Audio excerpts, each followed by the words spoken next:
to cut a long story short, I started to do business in Sierra Leone, right? And then this was my friends, they used to do sihr, but they never used to call it sihr or magic. They actually thought that this was a part of Islam. So, and I know there's differences of opinion here and there about amulets and things like that, but they used to have amulets and they used to think that there was Quran inside these amulets, but in reality it wasn't. It was sihr. You know, I opened one of these amulets once and it's just numbers and names of like shayateen and things like this. Horrible things, bro. And they used to believe that these things protect them from the police. Right? From the police, right? Because they used to do certain things. And they actually gave me one of these things to protect myself from the police, right? And a'udhu billah, I carried it for maybe 2 years, bro, in my pocket. I carried this amulet. That was like a wallet or something, or a phone to you? Yeah, bro, it was constantly in my pocket. It was like a small amulet. At the time, I didn't know what was inside. Right? But these Africans just said, look, this is going to protect you from this, that, and the other. And I'm like, I didn't believe in anything, right? I'm like, okay, just put it in my pocket. But bro, you know Shaitan? He does things to make you believe that that's protecting you. So I remember one time I got pulled in Sierra Leone. The policeman pulled me, right? And he pulled out all the things in my pocket and he pulled this thing out and he went like this. Right? And it's like the thing burnt him, bro. And he said, no, take your things. And he gave me all my things back. And then I went. So I'm now starting to get Iman in this thing. I don't realize that it's not the thing that burned him, right? Shaitan wants me to have Iman that this thing is protecting me from police. Yeah. So Shaitan came and maybe touched him or pinched him or flicked him or hit him or whispered to him. I don't know. But the bottom line was that Shaitan scared this policeman and I attributed that incident to this thing. Do you understand? Yeah. And this happened about 3 or 4 times, bro. Like another policeman once, he pulled me and the same thing happened, bro. The same thing. He's like, Yeah. So anyone who doesn't have knowledge starts to have Iman in these amulets, thinking that, I'm getting power now. You know, I can just buy one of these amulets. I can do what I want. I can go and steal. I can do any crime I want. I can sell drugs, whatever it is. Because they're starting to have Iman. They're starting to do shirk. And to a certain extent, Shaitan will assist. And Allah, of course, you have to understand that this is all with the permission of Allah. Nothing can happen without the permission of Allah. Yeah. But Allah sometimes allows evil things to happen because there's wisdoms. You are literally misguiding yourself. Does that make sense? So, bro, I've seen this many, many times, right? There's many stories. I don't like to go too much into it because the point's been made, but this is how, subhanAllah, it was the beginning of kind of starting to have Iman and belief in these false things.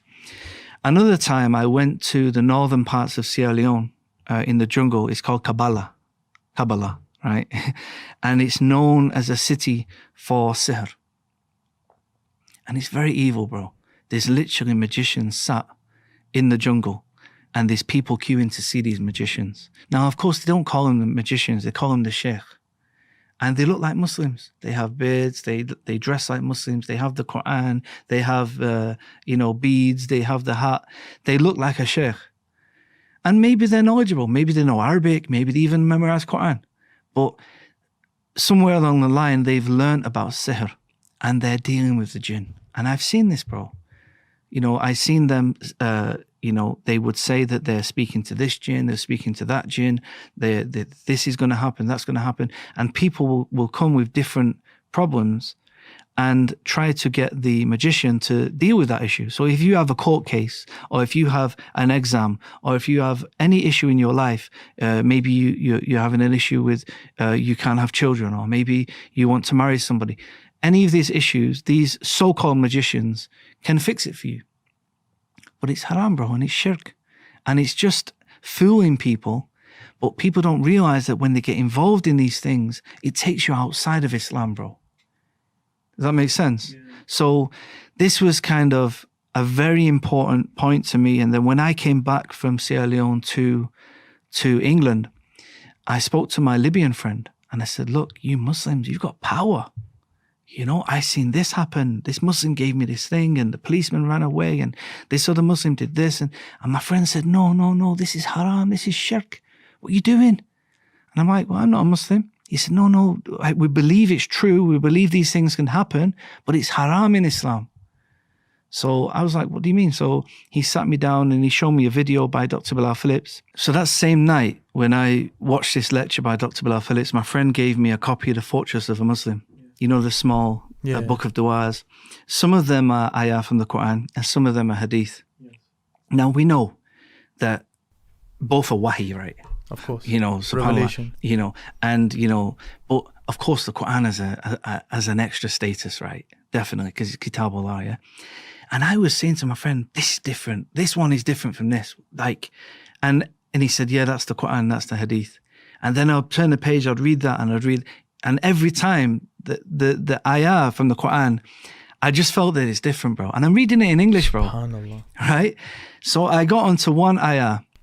You mean the transliteration or the translation? Translation and the transliteration. Okay. It's got the Arabic, the transliteration. And you just felt like it's different.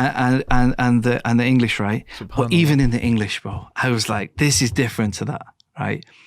And subhanAllah, bro, when I got to Surah Falaq, right?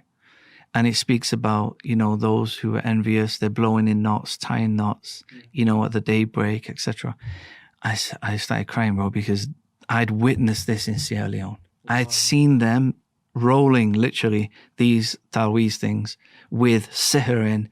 They were naked, bro, literally sat in the river, rolling this sihr.